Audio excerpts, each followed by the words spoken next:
দেখি তো মেয়েটার কাছ থেকে টাকা নিয়ে ওর কাছে কত টাকা আছে।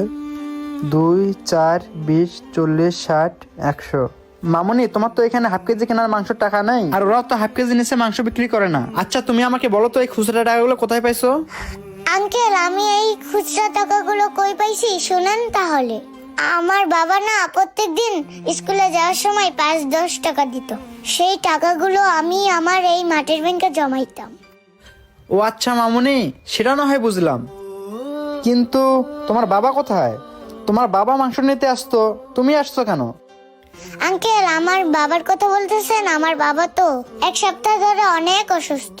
কালকে ডাক্তার আইছিল, বাবাকে ডাক্তার দেখে বলছে বাবার নাকি প্রেশার নেই, আর ডাক্তারে বলছে বাবাকে গরুর মাংস খাইতে। তাই তো আঙ্কেল, আমি আমার মাটির ব্যাংকটা নিয়ে অনেক স্বপ্ন নিয়ে আইছিলাম এখান থেকে বাবার জন্য মাংস নিয়ে যাব বলে, কিন্তু সেই স্বপ্নটা আমার মাটির ব্যাংকটার মতোই ভেঙে গেল। মনে হয় না আমি আমার বাবাকে মাংস খাওয়াইতে পারবো।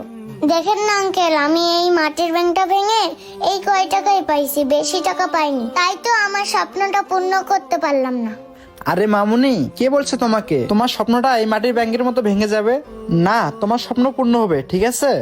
কি বলেন আঙ্কেল, আমার স্বপ্ন পূর্ণ হবে কিভাবে? আর আপনি কি সত্যি বলতেছেন? হ্যাঁ, আমি